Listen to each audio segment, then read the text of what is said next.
Welcome, everyone. My name is Christina Baines, and I'm here with the team from Guttman Community College. Thank you for inviting us. I know we're not in the Bronx, but many of our students live in the Bronx, and many of our students transfer to to Lehman and other Bronx schools. So I think that our conversation really will intersect with the conversation that's happening today here at Bronx EdTech.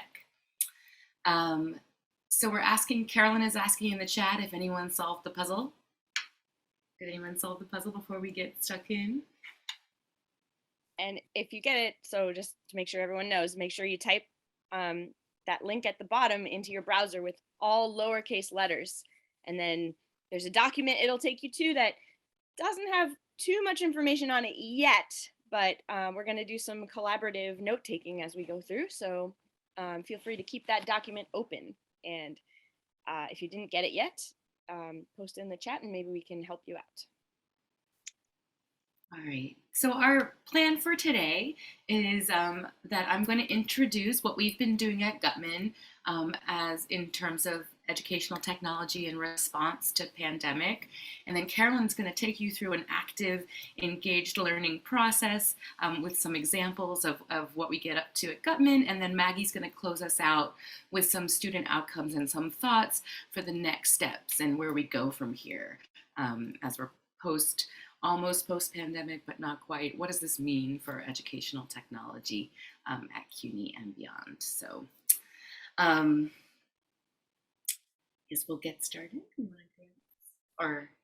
Yeah, so if you didn't get the opening puzzle yet, I'm just gonna post the link to where it goes in the chat. So just type this into your browser. Type it out here. So if you didn't get it, there's a zebra hidden in our opening slide here, and you're gonna add that zebra to our X marks on the screen. So here's the link in the chat if you didn't get it. So type this with lowercase letters into your browser. And yeah, I'm gonna get us off this screen, so you won't need it again as long as you have that link. All right, so to tell you a little bit about our transition to online learning at Guttman, prior to pre-pandemic, we had no fully online courses that we offered at Guttman. And we had a very small but hybrid program where we met students for 50% in person and 50%. We didn't say online, we said in the world. So Guttman, what we wanted to do with our transition to online learning was somehow focus on mirroring our approach to teaching and learning. So we have a very active approach to teaching and learning at Guttman that includes a lot of experiential education, a lot of field work, and we were wondering how that could translate into this fully online space. So after much sort of deliberation, we decided that we would transition to Blackboard. Because Blackboard being the CUNY platform, we wanted students to have kind of a cohesive experience. And so in spring 2020, which is the June semester, our summer semester at Guttman, we offered a transition to Blackboard professional development. And Maggie and we developed this, we wrote the curriculum, and the reason that we did this and not just offer like a standard Blackboard course development module, we did this to mirror our Guttman approach, right? To kind of make sure that we embedded active learning and learning by doing, and we focused on the structure of courses and how students could have a familiar structure, a modular structure across all of their courses so they would understand where to find their work. We did fully asynchronous at first, which I think most of us did across CUNY, and we focused on assessment and equity. We trained 100% of our full and part-time faculty in the spring in the summer session of 2020 in this active model. We had overwhelming positive faculty feedback from this training that we designed and developed and facilitated, and hoping that it became a model for Guttman. It was timely and relevant, but it was specific to the challenges that we face at Guttman right now, right? So each activity reading and lesson were directly tied to improving the way we support students. So this was something that was very important to us. We felt very positive about this PD, but as many people were saying in the keynote today, this was kind of a emergency response, right? We did try to embed many of our Guttman principles, but it still was an emergency kind of response, and equipping faculty to make this quick pivot to the fully asynchronous online space. After that, we wanted to make a more kind of pointed and specific support for faculty. So in fall 2 of 2021, which is our January semester, nice and confusing for everyone, we developed collaborative modules with different sections throughout the college, right? We have a robust OER initiative at Guttman, and we wanted to include that. This seems like a very strong opportunity to include OER. We have a big equity focus. We have a strong accessibility focus, ESL. So we were kind of moving from this emergency training into something that supported this more project-based and experiential learning focus at Guttman, our instructional principles that included that. It was at that point that we hired Carolyn, who you will hear from in just a few minutes, it was amazing that we were able to do that. And we brought Carolyn on to streamline this course design for students and to support faculty, right? So faculty, of course, there was a lot of overwhelming moments for faculty initially, and Carolyn was able to work with them one-on-one to think about their pedagogical objectives and the Guttman learning outcomes and how to support their specific course design, right? So we have this sort of overarching course design where we're like, okay, we're going to go to a modular structure at Guttman and in Blackboard, but then we wanted to really kind of Guttmanize, and Carolyn helped us do that. She provided course templates to standardize the process for students in a way that made access easier. And then she started different initiatives that were very successful. We had the Monday Minute videos where she provided faculty small YouTube videos talking about different things that they could do in their online courses to enhance student engagement, synchronous online teaching workshops, and where we talked about how to teach. We started to move to synchronous teaching a little bit later in the spring semester of 2021. We started to offer synchronous Zoom sessions as part of our teaching, and Carolyn worked with faculty on how to engage students in that space, which we all know is challenging, talking to the quiet black boxes on the screen. And then Carolyn, these are some depictions of the infographics. She started an infographic initiative, again, learned by doing. A lot of our students at Guttman make infographics as part of their coursework in some of our first year experience courses, and further on in their programs of study.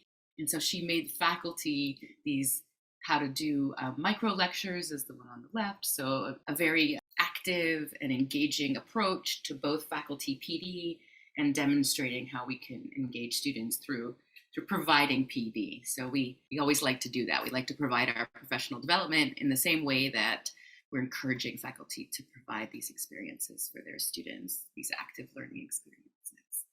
And then finally, with the next slide, I think we have our most recent professional development course that we developed was in January. And we do have one coming in the summer as well. But in January of this year, we provided a teaching in transition. So we were transitioning, as we all were, back to teaching in person. And we were reimagining what hybrid learning can look like, right? With all of our online expertise, we wanted to, retain what was really working and all that great work that faculty were doing in designing these engaging online courses. What we wanted to return to that was so important about our in-person teaching, and also this hybrid model, right, where we supported a lot of field experiences, a lot of experiential education, and what to make new, right? So we were trying to think about, the opportunity of return, the opportunity of students being perhaps more comfortable in the online space than they were before, and how to kind of put these together in a way that was engaging. So we offered faculty a PD course in January. We focused on OER accessibility, ESL collaborations, and then we also focused, Carolyn did a module where we focused on playful learning, in addition to thinking about our social pedagogy, which Maggie will talk a little bit more at the end of the presentation. But that's something we did very well at Guttman that was kind of lost behind the closed doors of Blackboard. And so this PD, we kind of wanted to kind of reawaken our idea of sharing our pedagogy with each other. The playful learning, I think, is going to be one of the foci of Carolyn's, the next piece of our presentation. And then at the end, Maggie will talk a little bit more about our next steps at Guttman and a little bit more about our open and social return.